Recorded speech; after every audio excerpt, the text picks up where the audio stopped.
Hello hi नमस्कार, मेरा नाम है प्रिया और आप देख रहे हैं हेल्थ 9 में वक्त हो गया है एक नए वीडियो का, जहां हमने मुलाकात की न्यूरोसर्जन डॉक्टर विशाल जैन से। Thank you sir, thank you so much हमसे बात करने के लिए।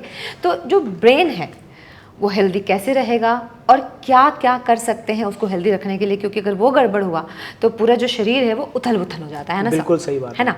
तो चलिए जल्दी से बताइए कि ब्रेन को हेल्दी रखने के लिए क्या कर सकते हैं सर। सबसे बढ़िया काम है ब्रेन को हेल्दी रखने के लिए। एक ही मंत्र है दुनिया में, खुश रहो, मस्त रहो, लाइफ को अच्छे से एंजॉय करो। जो दिया है भगवान ने उसमें संतुष्ट रह के लाइफ को फुली एंजॉय करके फैमिली और परिवार के साथ एंजॉय करें। ये है मंत्र ब्रेन को हेल्दी रखने का। जो कि आजकल नहीं हो रहा है। आजकल हर चीज गैजेट बेस्ड हो गई है। लाइफ में नौकरी की इतनी टेंशन है, प्रोजेक्ट की टेंशन है, इन सबको अपने ऑफिस में भुला के या अपने काम के जगह पे भुला के अपनी दूसरी जिंदगी जो कोई फैमिली है आपकी, उसमें अपने आप को बिल्कुल झोंक देना है, उसको भूल के।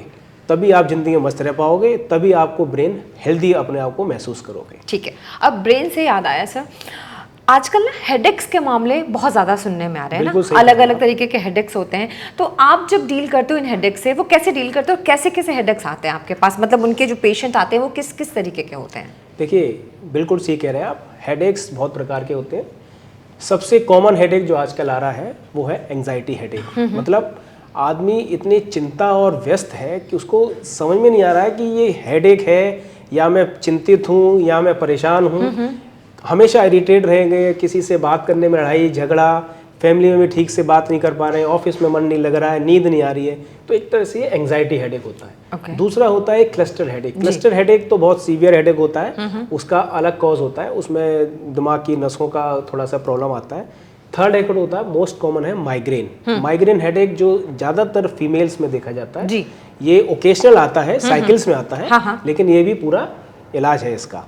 चौथा हेडेक है जो कि एक कॉज होता है हेडेक का, जैसे कोई ब्रेन ट्यूमर्स हुआ तो उसका हेडेक अलग प्रकार का हेडेक होता है, जो कि हम बाद में इसको अभी डिटेल में बात करेंगे। ठीक है सर, आपने बहुत सारे हेडेक्स बताए, इनके बारे में तो हम जानकारी देते रहते हैं, लेकिन ये जो ब्रेन ट्यूमर है जो कि आपका सब्जेक्ट भी है ना, इससे जो रिलेटेड कुछ खास बातें हैं कि हमें कैसे पता लगेगा कि ब्रेन में कुछ ऐसा हो रहा है जो कि ट्यूमर हो सकता है? क्योंकि मुझे लगता है कि एक लास्ट स्टेज है जब इंसान ये सोचता है कि कहीं मुझे ब्रेन ट्यूमर तो नहीं हो रहा है।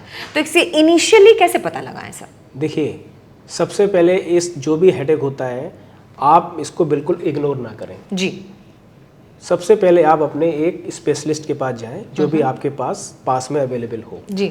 वो अगर पूरी जांच कराने के बाद बताता है आपको कि कुछ नहीं है, तब आप संतुष्ट रह सकते हैं, कुछ नहीं है। लेकिन आपको जांच पूरी करानी है। ओके। हेडेक को इग्नोर नहीं करना। हेडेक के साथ अगर आपको दौरे की शिकायत या वॉमिटिंग, या आपको लगता है कभी कभी मैं बेहोश सा हो जाता हूँ या बेहोशी या मैं अनकॉन्शियस टाइप फील करता हूँ, ये एक अलार्मिंग साइन होता है। Okay. This headache is not in छोटा मोटा हेडेक मान के चलो कॉमन लैंग्वेज में। राइट। इसका कोई ना कोई रीजन जरूर होगा जी। तो इसके लिए आपको स्पेशलिस्ट के पास जाके, चाहे वो न्यूरोसर्जन हो चाहे वो न्यूरोलॉजिस्ट हो, आप दिखाइए, MRI कराइए। उसमें अगर कुछ निकलता है तो उस हिसाब से उसका इलाज होता है। एक बात मैं आपको बहुत अच्छी से बता देता हूँ सबको, ब्रेन ट्यूमर से बिल्कुल घबराने की जरूरत नहीं है। ब्रेन ट्यूमर्स दो प्रकार के होते हैं, एक होता है जो कैंसर नहीं होता, एक होता है जो कैंसर होता है। कैंसर वाला भी ऐसा नहीं है कि एकदम ही फैल जाता है। जो नॉन कैंसर वाला होता है उसका इलाज बिना सर्जरी के भी संभव होता है, सिकाई द्वारा। और जो कैंसर वाला होता है, अगर वो टाइम पे आ जाता है, सही से इलाज हो जाता है, तो उसकी जिंदगी भी लगभग नॉर्मल हो जाती है जी। सर, ब्रेन ट्यूमर नाम सुनते हैं ना, बड़ा मतलब एक होता है ना, डर सा लगता है। वो हिंदी फिल्में पुरानी भी अगर देखी जाए, है ना, ट्यूमर मतलब सीधा दिमाग करता है कि कैंसर होगा। ट्यूमर मतलब दिमाग ये कनेक्ट करता है कि अब जिंदगी ज्यादा दिन नहीं है। तो इनिशियली जो आपने कहा कि इस तरीके से हम बच सकते हैं, अगर इस तरीके के सिम्टम्स हमें आ रहे हैं तो डॉक्टर के पास जाना चाहिए। तो क्या जो इसके अलावा भी कुछ ऐसे सिम्टम्स हैं, जैसे कहीं एक स्पेसिफिक पार्ट में दर्द होना, जो कि ऐसा हो सकता है कि वो ब्रेन से रिलेटेड ना हो लेकिन ट्यूमर की ओर इशारा करता है? जी, कभी कभी क्या होता है कि जिस एरिया में ट्यूमर बैठा हुआ है, कभी हैंड एरिया में बैठा होता है, कभी लेग एरिया में बैठा होता है, उस जगह के सिम्टम पर्टिकुलर मरीज को आने लगते हैं। जैसे अगर स्पीच एरिया जहाँ से हम बोल रहे हैं, उस एरिया में बैठा है तो आपको स्पीच में लड़खड़ाहट या स्पीच उसकी बंदी हो जाएगी, इस तरह के सिम्टम आते हैं।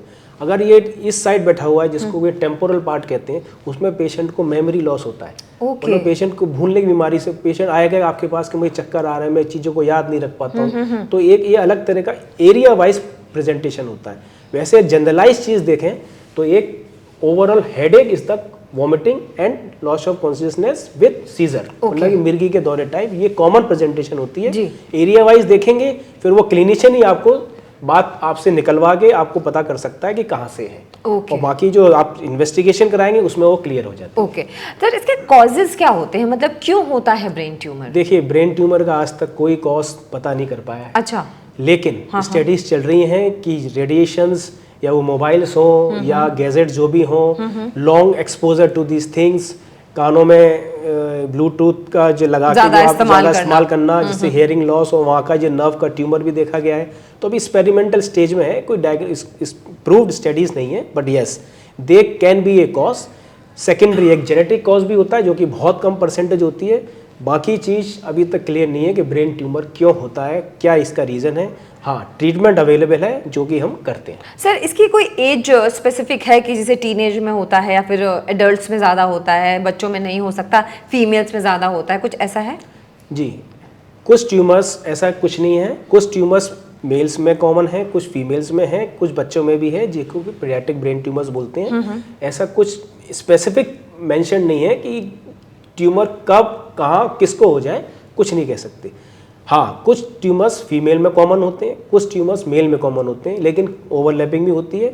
स्टडीज़ और लिटरेचर ने ये बताया है कि कौन सा ट्यूमर कब कहाँ हो जाए कुछ नहीं कह सकते, बस आपको सही समय पे आके ट्रीटमेंट कराना है। Thank you so much sir, आपने बहुत इन्फॉर्मेशन दी अच्छी वाली। आई एम वेरी श्योर आपको वीडियो पसंद आया होगा। लाइक शेयर कमेंट ज़रूर करें, और हाँ, अगले वीडियो में कौन सा टॉपिक सुनना है देखना है ये भी ज़रूर बताएं। तब तक के लिए अपना और अपने हेल्थ का ख्याल रखिएगा। नमस्कार।